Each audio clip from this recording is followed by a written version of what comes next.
Autism Edge series. I'm very excited to share the series with you. Autism Edge was born through the journey I have embarked, gathering insights and knowledge along the way.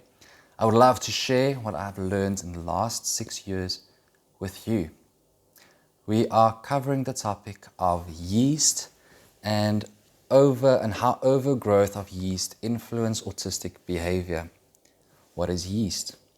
Yeast is a microorganism found in the human body in areas like the intestines. An imbalance between the number of probiotics and yeast overgrowth can happen. It's said that toxins from the excess yeast enter the bloodstream, which causes negative effects that can imitate characteristics of autism or worsen the characteristics of autism. It has been years that science has proposed and accepted that an overgrowth of yeast can worsen the symptoms of autism in children and adults. This overgrowth in the body is very harmful in people, but because particularly sensitive in regards to autism, as it could hinder overall development. Treating yeast overgrowth and restoring the balance in the body between yeast and probiotics removes the toxins through various ways from the body, lessening the characteristics of autism. Probiotics are good bacteria. They promote a healthy balance in the intestines and prevent yeast overgrowth. So what would be the possible signs or symptoms that my child might have high levels of yeast? We can look at some behaviors that show us that the yeast levels might be high. And these behaviors include hyperactivity, flapping actions of arms or legs or toes, fits of laughter, sleep troubles, and difficulty to focus. There are also medical signs to look out for. They include bedwetting, upper respiratory infections, bloated belly, rashes, and a craving of sugar and carbohydrates.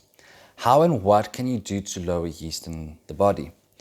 We have mentioned probiotics earlier in the article or this video, and the good bacteria, but we can also change the diet. So food like garlic and grapefruit seed can help in lowering the yeast levels.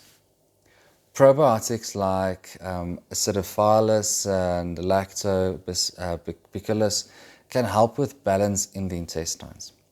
Lastly, we have dietary changes like excluding sugars and carbohydrates. They can also follow a high in raw nutrients, low in yeast and processed foods. Bringing in fermented types of foods can also increase the levels of good bacteria. Always contact your healthcare professional before starting with a specific diet. We're going to talk about Candida, the next topic. So Candida is also important to have in mind as it is a genus of yeast. So Candida levels in children with autism has been tested and shows almost twice the levels of typical developing children. The relationship between Candida and children with autism is even stronger when you think that Candida promotes inflammation in the body.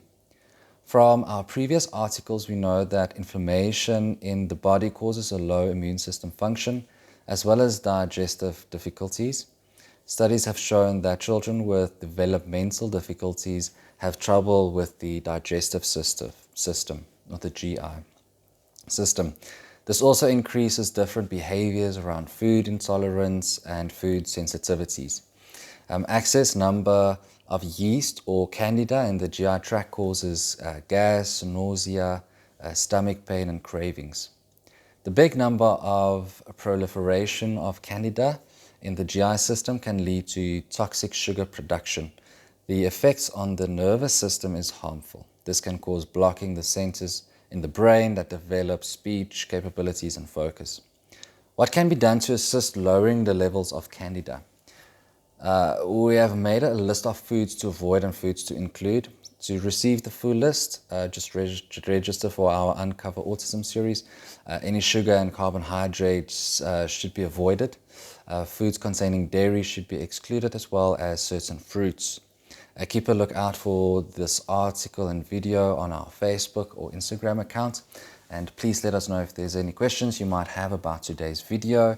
You can go to www.straussacademia.co.za. From there you can contact us, as well as from our Facebook page or Instagram account.